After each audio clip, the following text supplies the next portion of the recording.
Shalom. Call hello Yahweh Bashem Yahushai Bashem Kakatash.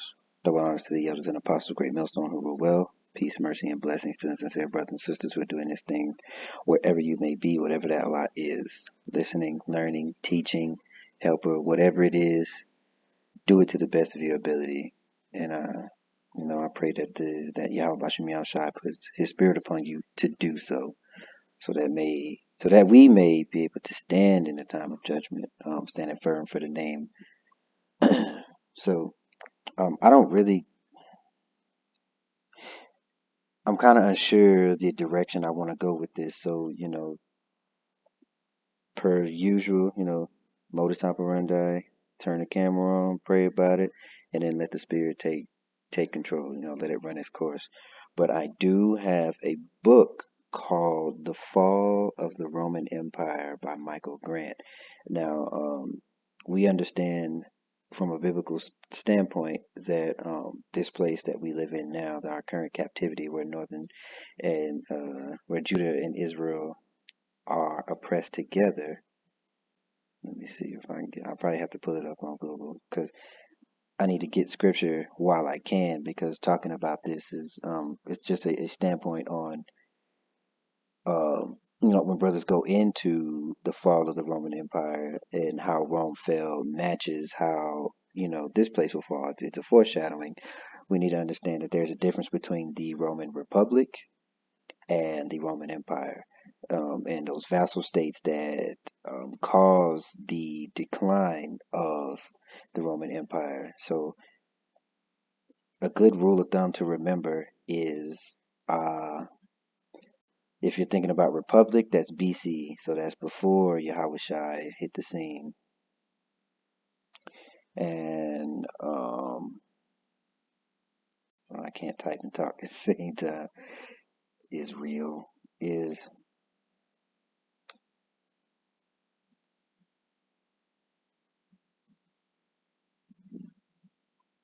boom. That's what we need. What is that? Jeremiah 50.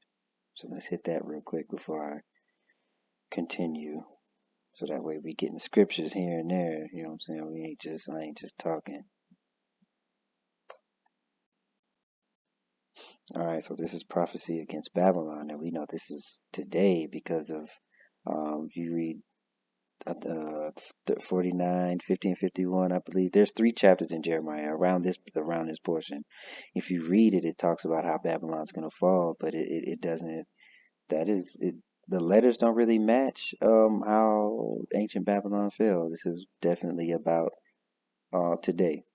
So you can read that on your own time. We need to go down to 33 and 34. Okay, so we'll start at 33. Thus saith Yahweh of hosts, the children of Israel and the children of Judah were oppressed together, and all that took them captives held them fast. They refused to let them go.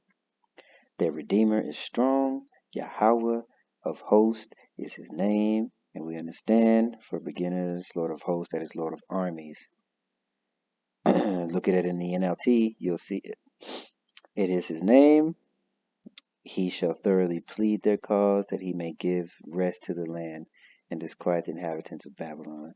Because remember, this place is a virgin. It has not been touched. It has not been bombed. No calamity has come to it. So when it does, you have a group of people who have not even gone so much as 2 hours without eating, or without electricity, or without running water, or without a cell phone. Anything like that, they probably have never killed an animal, butchered an animal, or have never done anything, and will be plunged into chaos. And a lot of these women are going to feel that because they are protected by this false sense of security that, while society is upheld. But what about when it's not? So, men, and there are some men with some screws loose.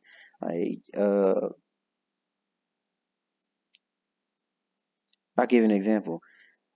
There was a female cop a couple years ago, maybe like 10 years ago, who, was under the delusion that,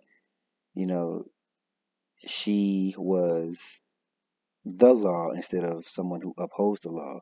And a lot of these females don't consider, just like this virgin daughter of Babylon doesn't consider, it goes into the mentality of some of these women, and she does not realize that that man allowed her to arrest him because of respect for the law. Not it had nothing to do with her. But I think I'm not quite sure what to type in, but to look it up. But just look up female cop brutally beaten by assailant. He had his little girl in the car and everything, and he decides, hey, fuck this, and he beats this lady's face in. She's got reconstructive surgery, all kind of like destroyed this lady's face, and and they don't understand that, a lot of men, your safety lies in the man's choice not to haul off and whoop your ass, and that is just a fact. So what happens when there's no 911, when there's nothing to lean on, you know? All right, so that's just something to think about. Slakia, let's finish this. Jeremiah 50 and 35. A sword is upon the Chaldeans, says Yahweh, and upon the inhabitants of Babylon, upon her princes and upon her wise men. A sword is upon the liars, and they shall dote. A sword is upon her mighty men, and they shall be dismayed. Look at the sword upon this land, right? So, let's go back to the original topic because I just wanted to get that of where we would be oppressed together. Boom. All right. So if you want to go talk about the Republic of Rome, you can look at Rome. Why did Rome attack Greece? There's a part two. Lord willing, I'll be able to link it in the description box. But the part one and part two goes into detail the setup of the Roman Empire, and it's pretty much just Edomite on Edomite crime. And we understand that at this time, Jake or our people were scattered because they were under Greek captivity, and that's what you have the entire Apocrypha for, is talking about the Greek captivity. Um, and moving on into the time of the New Testament with Yahushua, where you have the decline of the Republic and the beginning of the Roman Empire. Um, and it's not exact because the empire Edomite run starts to fall in 3 to 400 AD, and that's when you have Jake having taking control and will be rear running Europe and things of that nature. But you can also um, look for yourself. I just want to do has to be a multiple part series. So again, this is the book. Maybe I can pull it up for you, and you can order that and read it. So let's see. It is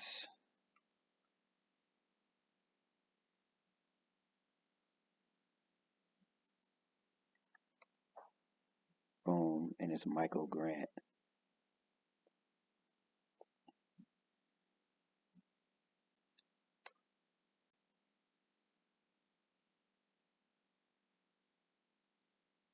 Yeah, there we go. So it could look like that. And there's one that's like kind of a blue cover, but same thing. This is the one right here. It's like 10, 12 bucks on Amazon. All right, so let's get into it. Now, we are talking about the Roman Empire. After everything is set up by the Republic, and you have all these lands and control of these lands with different Edomite tribes and different Germanic tribes, who are nonetheless all Edomites, and today form that beast system, which is NATO and the EU, with America at the head being the whore and having the most influence. All right, so the first person we want to talk about in this is going to be Valentinian the First. So here's going to be your very. Actually, do I want to keep that? Oh, and I pulled this up just for you to look at, just for some reference. So remember, Roman Republic.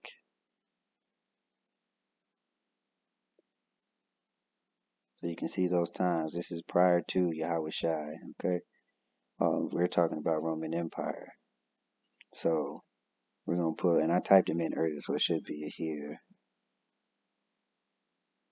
Valentinian the First. So we're just gonna talk about this brother real quick. Not brother Slakia, this person, historical figure. I actually prefer it in Britannica over Wikipedia. So this was the first emperor to, under the guise of national security, to split the empire in half. So you had the Eastern Empire and the Western Empire. He kept the West, and he gave the eastern part to his brother Valens. So you got Valentinius the First, or in Latin in full, Flavius Valentinius. We don't give a shit when he's born. Um, but you can see his ruling times from here. Okay, defended the frontier of the Western Empire against Germanic invasion, and that was the consistent war with the Ostrogoths and Visigoths. I believe, if I'm not mistaken, that the Alemanni helped the Romans fight against some of these other Germanic tribes. Don't quote me on that, but they did use some dissension among them to break up that cohesion of those Germanic tribes, obviously for their fit, which you see them doing with us today. And they did it breaking up that cohesion, that divide and conquer between many Jake tribes, whether it was Native Americans or the so-called Native Americans or the Latinos, and especially with us. I guess I'm a Judah. I don't know, so I'll just say, yeah, with us in Judah here, where they, had the buck break in and had the house nigga versus the field nigga. So it's always about division and dissension among a people group. All right. Is there any more that we want to get? Most of this is pretty much just about him. All right. And then if you pay attention to some of these places, in present day, there's present day Yugoslavia that they had control over. Present day, as you can see, Paris, uh, and all these places that are present day are Edomite concentrated places. All right. So Valentinian the Second, we're gonna move on because I don't really want to make this too long. Again, I got to keep this as a two-part series. So Valentinian the Second was his son. How his son came into power, and he was about 4 years old, and that is because um, Valentinian the First had a German officer in his ranks. Um, when Valentinian the First died, had him come in, or he went to the widow. So Valentinian the First, the German officer that was in Valentinian the First ranks, when he got wind that the first had passed, he ran to his widow and the son and was like, "Hey, your dad's gone. You need to come take over." Basically, so having a child in command of the vast Western Empire left them vulnerable, extremely vulnerable, which that didn't last long. But simultaneously, the Eastern Empire, which is the gosh, what is that name? Hadrianopolis is the battle, and stand by. Let's get that. Let's pull up Adrianopolis. Hadrianopolis is properly said. So this is, you got the little kid here in the Western Empire. Now simultaneously in the East, boom. Let's pull this up. So simultaneously in the East, or the Eastern Empire. Okay, I guess we just got to use Wikipedia. Oh, here we go. You had those Germanic tribes break in. All right, so Battle of Adrianopolis, also spelled Hadrianopolis. Okay, Turkey resulting in defeat of a Roman army commanded by the Emperor Valens in the hands of Germanic Visigoths, led by Fritigern. So that's a notable figure of these Germanic tribes. Okay, augmented by Ostrogoths. Other reinforcement. It was a major victory of barbarians, horsemen over Roman infantry, and marked the beginning of serious Germanic inroads into Roman territory. So here is where we start to mark the decline, right here, and we also understand that this is through prophecy, that this was supposed to happen. Because remember that fourth beast suffered a deadly wound.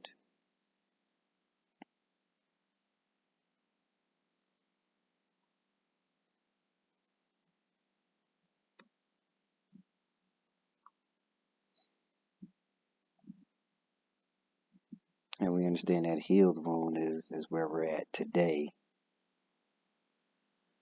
He exercised all the power of the first beast for him and caused the earth which was therein to which the first beast whose deadly wound was healed. Okay, so we need to go Daniel 7.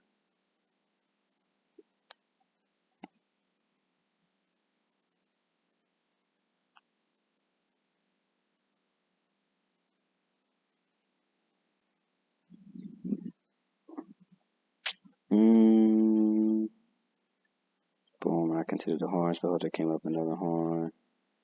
Oh, that's what we want. And I saw the night vision. Behold, the fourth beast, dreadful and terrible, strong exceedingly, and it had great iron teeth. It devoured and brake in pieces, and stamped the residue of his feet.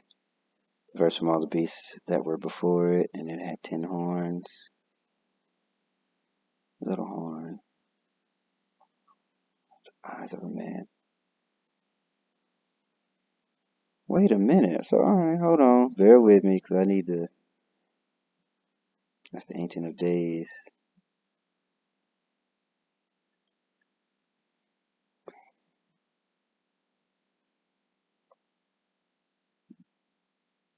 Alright, 4 kings. Saints of the Most High shall have to take the kingdom and possess the kingdom forever. So we understand that that is our victory. We are coming up on pretty close. Alright, then I would know the truth of the fourth beast, which diverse from all the others, exceedingly dreadful, whose teeth were iron. And the 10 horns are in his head.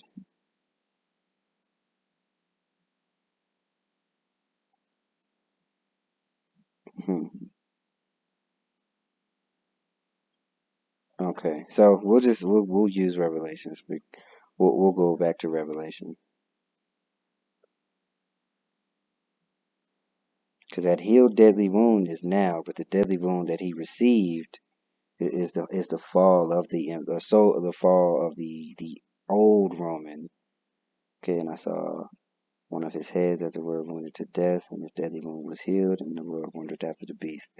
All right, so we'll use 13 and 3, and then 13 and 3 is what we really want, because we understand that that fourth beast had a wound and now it's healed.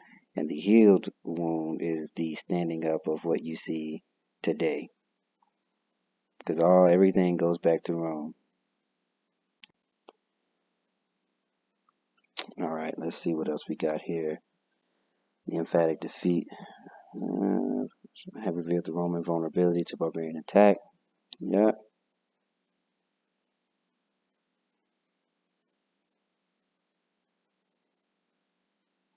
Okay, so that's enough on that.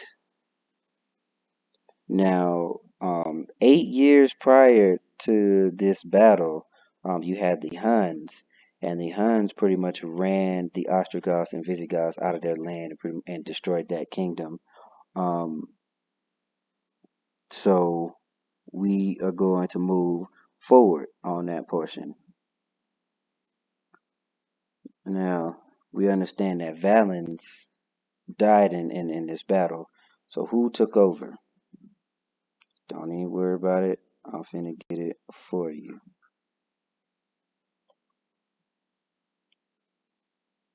Theodosia.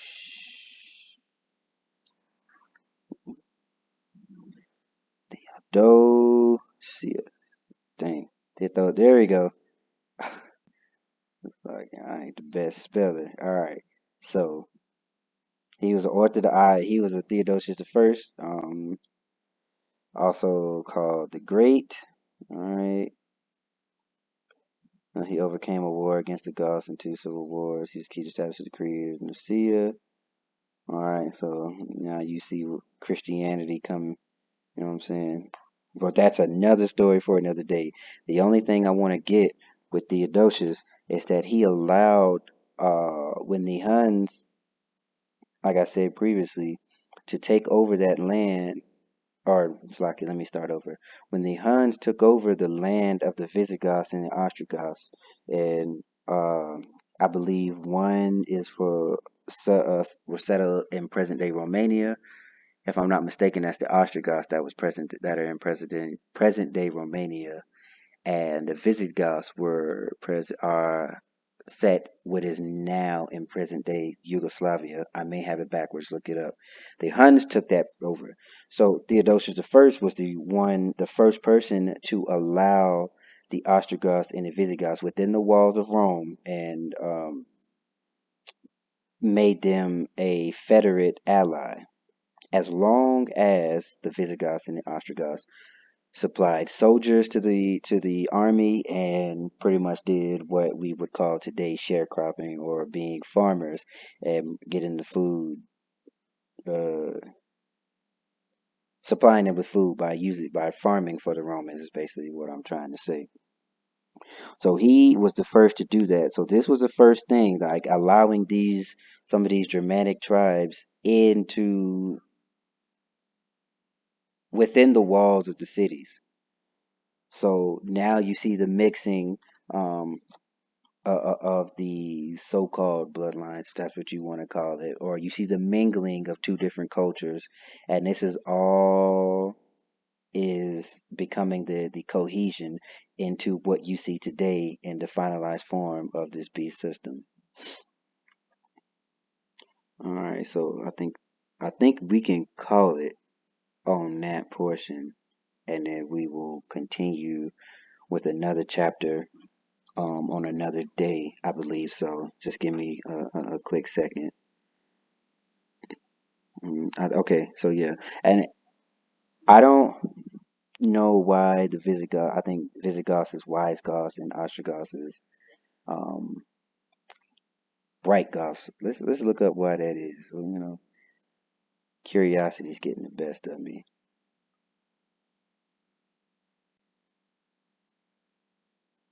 Austro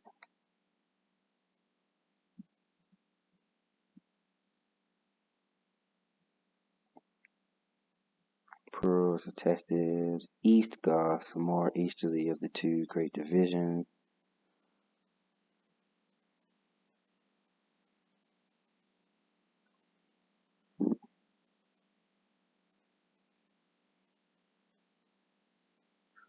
To shine, Proto-Germanic Austria. On the notion of towards the sunrise, but according to Klein's source of first element might be literal shining or splendid. For second element, see Goth, compared to Visigoth, which is the wise Goths, Visi, meaning. Alright, let's see what they talk about. As opposed to Ostrogoths, but according to some authorities, Latinized tribal name, their kingdom entered Spain in common. Uncivilized person. So why would they call it the wise? Hmm. Okay.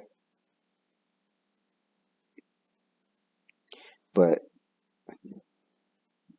I just want to. So you don't think I'm crazy? Visigoth means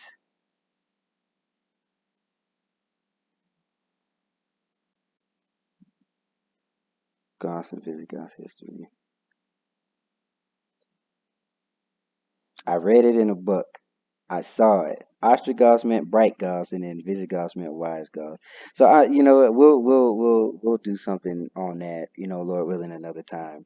But I just wanted to go into this real quick, and we're just talking about the fall of the Roman of the Roman Empire, and Lord willing, it can lead up to what we see today, and we can track the tribes and where they settled, and it'll make things more easier to understand why it doesn't matter if you are Spain or Britain or Eastern Europe or Western Europe. You're basically you are an Edomite off of face value, because we understand that there can be Israelites there. We were scattered across the four corners of the earth, but the Romans were Edomites, and that's the point we're setting out to prove altogether. Is not that it needs any proving, but just for edification's sake, and give brothers something to go into, give brothers something to, spark that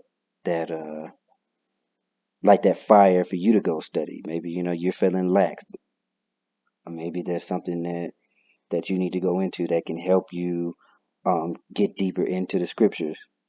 Whatever it may be, that's the only purpose I really want to serve, is for anybody who's fallen off or kind of slacking, or getting bored, which you shouldn't be, because the Spirit of the Lord is dealing with you. Like I say all the time, the Bible is like an onion, or an ever folding book. It folds in on itself, and it also folds outward, and it's just like a pamphlet that never ends, because the answers and the key are within the book. It's a beautiful thing. So, with that being said, I'm gonna go ahead and close out here. I hope you were edified. Shalom.